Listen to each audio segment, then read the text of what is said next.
Hola amigos, bienvenidos a su programa. Les habla Juan Alberto Echeverry, laico comprometido de la Iglesia Católica. Es un gusto para mí compartir con ustedes a estas horas del día, esperando que todos se encuentren llenos de bendición. Y hoy vamos a hablar de un tema bien especial, un tema que se llama las decepciones. Sí, porque muchos de nosotros nos decepcionamos en la vida, nos decepcionamos de las personas, nos decepcionamos de los negocios, nos decepcionamos a veces de nuestros propios familiares, de nuestros amigos, nos decepcionamos, en fin, de algo a lo que habíamos puesto una expectativa muy alta, incluso de las instituciones, a veces hasta de las instituciones religiosas, de las comunidades. Tenemos un proceso de decepción muchas veces y nuestro corazón, pues por supuesto, queda herido. Vamos hoy a hablar de este tema que es bien interesante, cómo manejar las decepciones en tu vida. Y quisiera comenzar con un texto bíblico que está en la primera carta, en el primer libro de Samuel, en el capítulo 25, es la historia de David y Abigail. Dice así la palabra de Dios. Quiero que le pongas muchísima atención. Si tienes la oportunidad de seguir la lectura desde tu casa, pues maravilloso. De lo contrario, pues por lo menos que sepas que es del primer libro de Samuel, capítulo 25. Dice así: había en Maón un hombre muy rico, dueño de 3,000 ovejas y 1,000 cabras, que tenía sus negocios en la ciudad de Carmel, donde acostumbraba a trasquilar sus ovejas. Este hombre se llamaba Nabal y era descendiente de Caleb. Era un hombre rudo y de mala conducta. Por el contrario, Abigail, su esposa, era hermosa e inteligente. Cuando David, que estaba en el desierto, supo que Nabal se encontraba en Carmel trasquilando sus ovejas, envió a 10 de sus criados con la orden de saludar a Nabal de su parte y darle el siguiente mensaje de paz: recibe, hermano mío, mis mejores deseos de bienestar para ti y tu familia y todos los tuyos. He sabido que te encuentras trasquilando tus ovejas.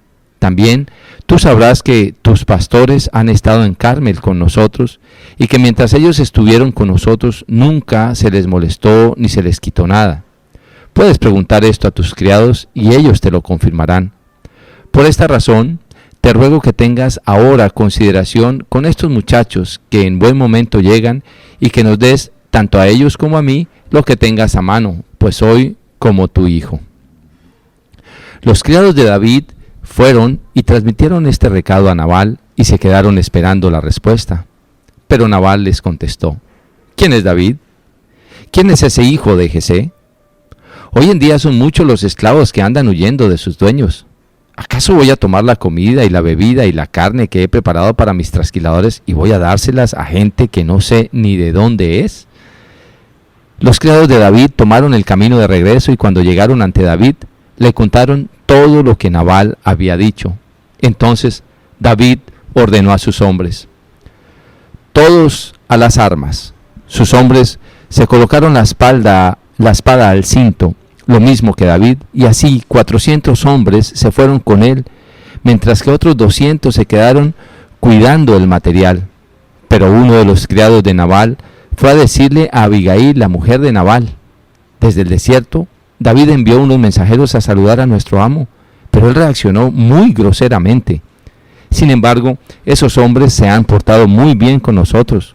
Durante todo el tiempo que anduvimos con ellos por el campo nunca nos molestaron ni nos quitaron nada, al contrario, de día y de noche nos protegían tanto a nosotros como a nuestros rebaños. Pero como el marido de usted tiene tan mal genio que no se le puede hablar, piense usted y vea lo que debe hacer, porque con toda seguridad algo malo va a venir contra él y contra toda su familia. Rápidamente Abigail tomó 200 panes, dos cueros de vino, 5 ovejas asadas, unos 40 litros de grano tostado, 100 tortas de uvas pasas y 200 tortas de higos secos. Luego lo cargó todo en asnos y dijo a sus criados: adelántense ustedes, que yo los seguiré más tarde. Sin decir nada de esto a su marido, Abigail montó en un asno y a escondidas comenzó a bajar del monte. De pronto vio que David y sus hombres venían a su encuentro y fue a recibirlos. David venía pensando que de balde había protegido todo lo que Nabal tenía en el desierto sin quitarle nada de su propiedad, pues él le había pagado mal por bien. Así que juró: que Dios me castigue duramente si de aquí a mañana no acabo con todos los varones parientes suyos. En cuanto Abigail vio a David, se bajó del asno y se inclinó hasta tocar el suelo en señal de respeto. Luego se echó a sus pies y le dijo: que la culpa, mi señor, recaiga sobre mí. Yo le ruego a usted que me permita hablarle y que escuche mis razones. No haga usted caso a Nabal, ese hombre es grosero, porque él, haciendo honor a su nombre, es realmente un estúpido. Siempre actúa con estupidez. Esta servidora de usted no vio a los criados que usted mandó. Sin embargo, con toda seguridad, el Señor no ha permitido que venga usted a derramar sangre y a hacerse justicia por su propia mano. Quiera el Señor que todos los miembros de usted y todos los que procuran hacerle daño corran la misma suerte que Nabal. Y ahora, le ruego a usted que estos regalos que yo he traído sean repartidos entre los criados que le acompañan, y que perdone usted a esta servidora suya. Ciertamente el Señor va a mantener a usted y a su dinastía en el poder, ya que usted lucha por la causa del Señor y en toda su vida no sufrirá ningún mal. Si alguien lo persigue a usted e intenta matarlo, la vida de usted estará segura bajo la protección del Señor su Dios. En cuanto a los enemigos de usted, el Señor los arrojará como quien tira piedras con una honda. Así pues, cuando el Señor haga realidad todo lo bueno que ha anunciado respecto a usted y lo nombre jefe de Israel, no tendrá usted el pesar ni el remordimiento de haber derramado sangre inocente ni de haberse hecho justicia por su propia mano. Y cuando el Señor le dé a usted prosperidad, acuérdese de esta servidora suya. David le respondió: bendito sea el Señor Dios de Israel, que te envió hoy a mi encuentro, y bendita seas tú por tu buen juicio, porque hoy has evitado que yo llegue a derramar sangre y a hacerme justicia por mi propia mano. Pero te juro por el Señor, el Dios de Israel, que ha evitado que yo te haga daño, que si no te hubieras dado prisa en venir a mi encuentro, mañana no le quedaría a Nabal ni un solo varón vivo. Luego David recibió de las manos de ella lo que había llevado, y le dijo: puedes irte tranquila a tu casa. Como ves, he atendido a tus razones y te he concedido lo que me pediste. Cuando Abigail volvió a donde estaba Nabal, vio que éste se hallaba celebrando en su casa un banquete digno de un rey. Estaba muy contento y completamente borracho. Por eso ella no le dijo nada hasta el otro día. A la mañana siguiente, cuando ya se había pasado la borrachera a Nabal, Abigail le explicó claramente lo ocurrido, y Nabal sufrió un ataque repentino que lo dejó paralizado. 10 días después, el Señor lo hirió de nuevo y Nabal murió. Cuando David supo que Nabal había muerto, dijo: bendito sea el Señor, que me ha vengado de la ofensa que me hizo Nabal, me ha librado de hacer lo malo y ha hecho recaer la maldad de Nabal sobre Nabal mismo. Es palabra de Dios, te alabamos, Señor. Pues bien, mis queridos hermanos, esta es una palabra maravillosa que nos trae una luz maravillosa para nuestra vida. Pareciera mentira, pero la palabra de Dios nos inspira y nos ilumina en tantas cosas que nosotros mismos vivimos a diario y que nos invita a actuar de cierta manera. Así es como debemos mirar la palabra de Dios. ¿Quién soy yo aquí en la palabra de Dios? ¿Quién es Nabal? ¿Quién es David? ¿Quién es Abigail? ¿Cuál es mi comportamiento? ¿Cuál es mi personalidad? ¿Cuál es la manera como yo debería actuar en la vida a la luz de la palabra de Dios? A veces la gente cree que la palabra de Dios está escrita de una manera absolutamente totalitaria, es decir, que debemos actuar conforme a lo que dice aquí textualmente, y resulta que no. La palabra de Dios ha sido escrita para transmitir verdades, no ha sido escrita para hacer ciencia. Bueno, por supuesto la ciencia de lo alto sí, pero no ha sido realmente para transmitir la ciencia humana o la ciencia experimental.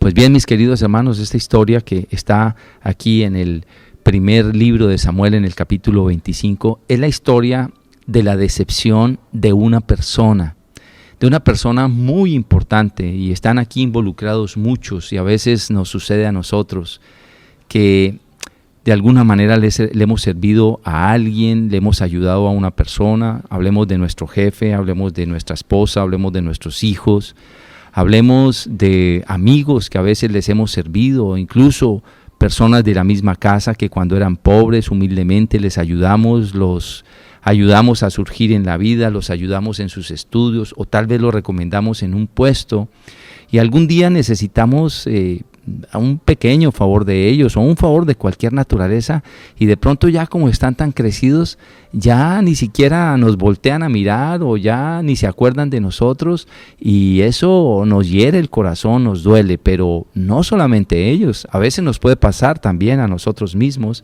que de alguna manera hemos sido ingratos con aquellas personas que nos ayudaron a subir en la vida, que nos ayudaron a conquistar algunas cimas en nuestra vida, pero que los desconocemos, o que ya no tenemos tiempo ni siquiera para un saludo, para una llamada, para un agradecimiento, o que ahora ya nos volvimos demasiado importantes y entonces ya no tienen nada que ver con nosotros, o los miramos con desprecio, o incluso no les hacemos ningún favor que ellos nos soliciten, o por lo menos no nos prestamos rápidamente para servirles en las condiciones en que ellos quisieran que nosotros les sirviéramos. Y esto es un acto absolutamente desagradable a la luz de los ojos del Señor. He querido traer la historia de David y Abigail porque es una historia maravillosa en este sentido de la palabra de Dios, en el que nos ilumina cómo un acto, digámoslo así, de decepción nos puede llevar a cometer un error garrafal en nuestra vida, nos puede llevar incluso a pecar contra Dios,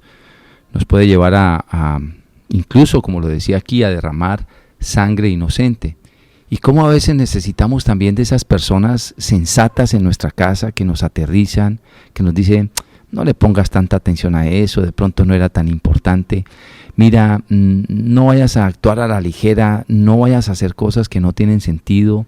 Trata de excusar, trata de perdonar, trata de entender, trata de pasar por encima esto que está pasando. Y más bien date cuenta cómo somos los seres humanos.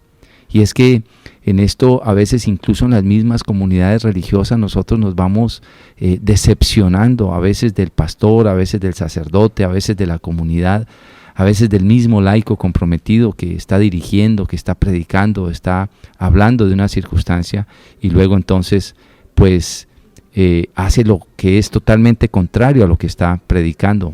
Y esto es una decepción grave y profunda. Y entonces puede hacer que nosotros tomemos la decisión de no volver, de no asistir, de cambiarnos de religión, de tomar otras decisiones inadecuadas. Y a veces con la ira, con la euforia, con las pasiones rastreras, digamos, tomamos unas decisiones absolutamente inadecuadas, que queremos acabar con todo lo que de alguna manera el Señor ha permitido que se construya a nuestro alrededor.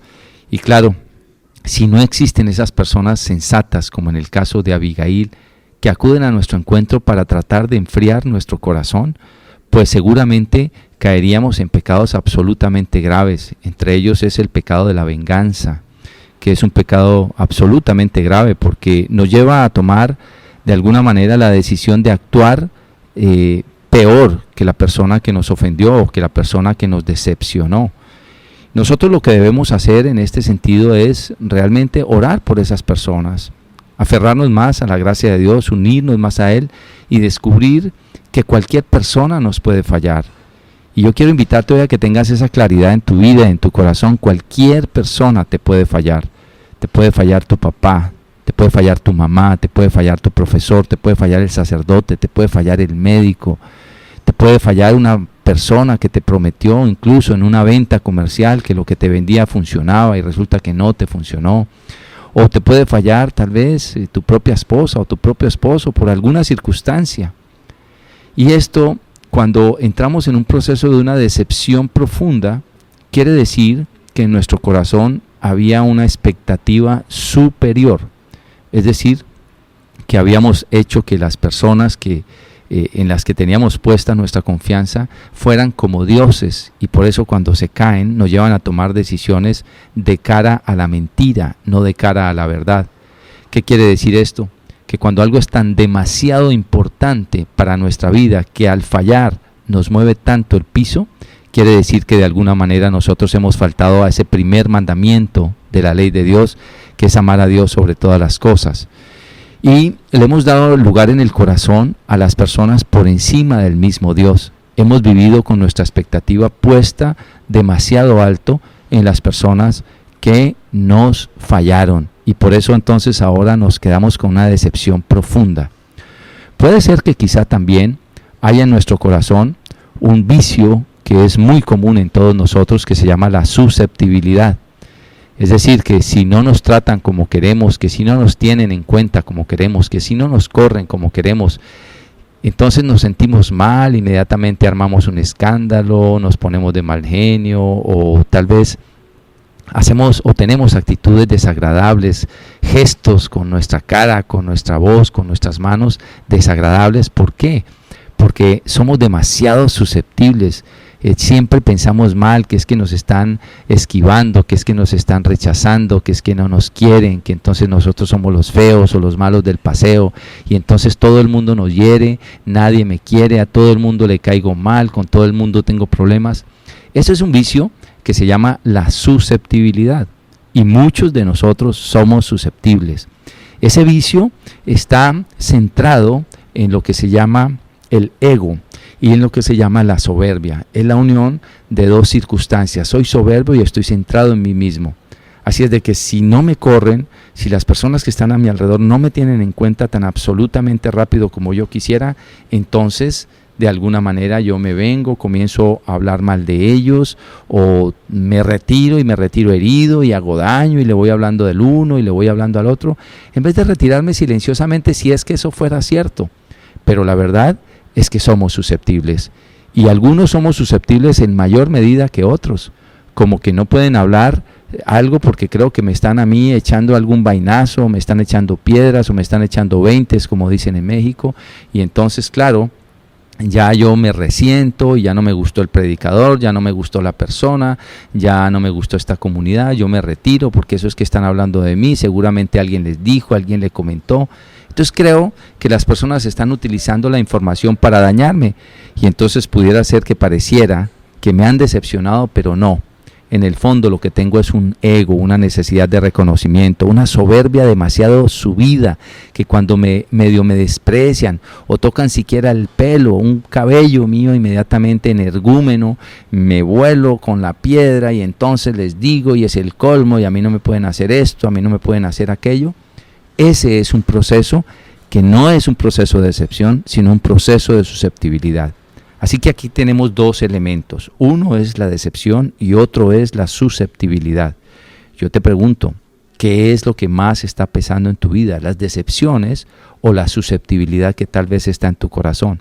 Y entonces, en ese orden de ideas, tú podrías ser una persona que camina con más tranquilidad, con más libertad, y sobre todo, que te puede llevar a tener unas acciones de cara a Dios, santas, equilibradas, felices, pero por supuesto para esto se necesita una madurez espiritual, porque ninguno de nosotros estamos,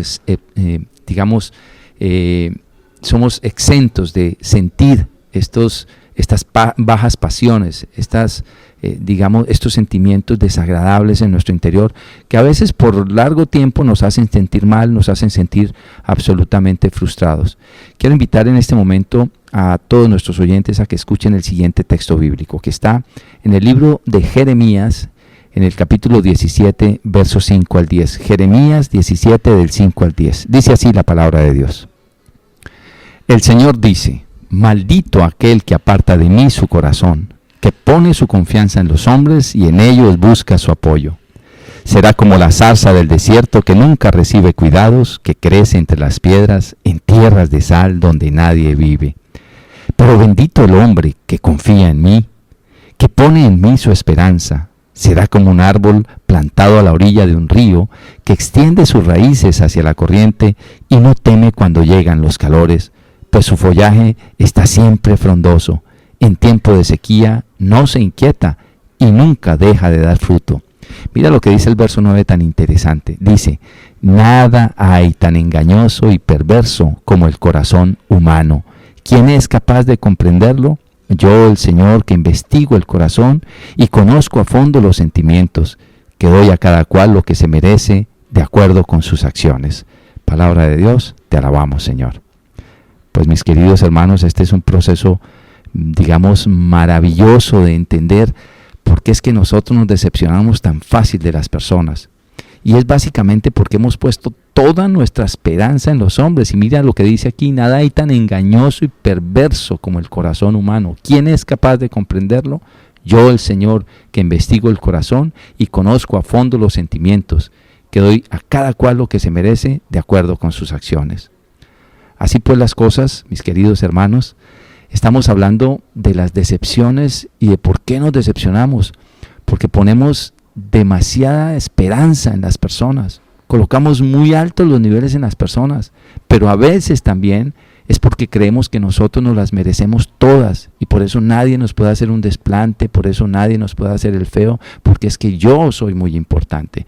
Y entonces aquí se combinan dos cosas. Una es que hemos faltado al primer mandamiento de la ley de Dios, que es amar a Dios sobre todas las cosas, y la segunda, que es que de alguna manera tenemos una susceptibilidad muy grande en nuestro corazón y por eso nos también sentimos prolongados tiempos de decepción con las personas o con las instituciones. Yo no sé cuántas personas te han decepcionado a ti en la vida, pero estoy seguro que a todos nos han decepcionado muchos, pero no solamente eso, nosotros hemos decepcionado a muchas personas que seguramente han puesto sus expectativas muy alto en nosotros. Y acuérdate que todos nos fallamos los unos a los otros. De esta manera vas a poder vivir un poco más en libertad. Pero quédate allí, que ya venimos con mucho más de esto que son las decepciones.